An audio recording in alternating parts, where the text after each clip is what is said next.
Less than a week after Let Women Speak campaigner Posey Parker narrowly avoided being trampled to death in New Zealand by a violent mob of heavyset male transgender cultists, furious that their deepest desire to share intimate spaces with young women remained under dubious scrutiny, a deranged and indoctrinated girl who bought the lie being daily churned into young minds that they can defy nature and somehow change sex, shot her way into a religious school in Tennessee and murdered 6 Christians, 3 of them young children, as part of her own satanic transgender crusade.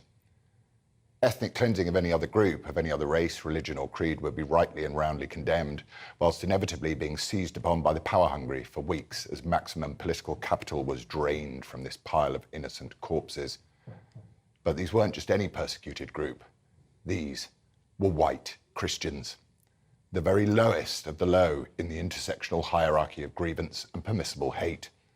So instead of silence, instead of outrage at the slaughter of innocent children, from the American president came giggles of delight about ice cream as the young bodies became ever colder, alone on their steel trays in the morgue.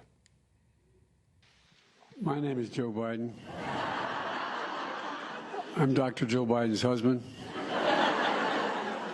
And I ate Jenny's ice cream, chocolate chip. I came down because I heard there was chocolate chip ice cream. By the way, I have a whole refrigerator full upstairs. You think I'm kidding? I'm not. God. Ben, how are you, pal? One of the best guys in the United States Congress, Ben Cardin.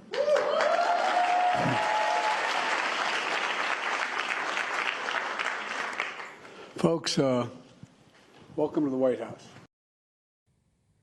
Puff pieces from international media saw the cowardly, probably hormone-ravaged killer's self-inflicted demise spun as some sort of noble warrior victim herself, despite her demonic cruelty.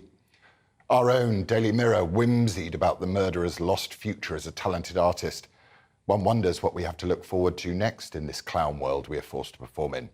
A lengthy editorial about what a loss to the watercolour community Hitler's untimely death was, perhaps. I myself woke up in Clown World this morning to a message from someone in this very building asking me to delete a tweet in which I offered a view that I would be less than happy handing over the safeguarding of my children to a body dysmorphic, mentally unwell bloke in a wig. I was being compelled to reject the evidence of my eyes and ears and refer to this man as a woman. I politely declined because, call me old-fashioned, in a world beset by deceit and lies, adding another to the pile myself didn't feel like a worthwhile contribution. The more we mock these cynical ideologues, the sooner perhaps the violent virtue signalers may crawl back underneath that rock they came out from.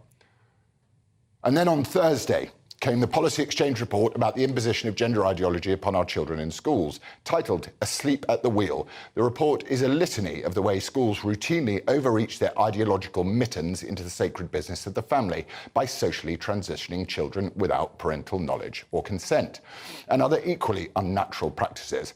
One might have thought lessons could really be learned about the damages of socially transitioning young people without consent from our pathetic, cowardly she-killer in Tennessee, who, in defiance and anger of her Christian upbringing and her parents' conviction that such things as sex are sacred and immutable, wrought her deadly and bitter revenge on innocent children.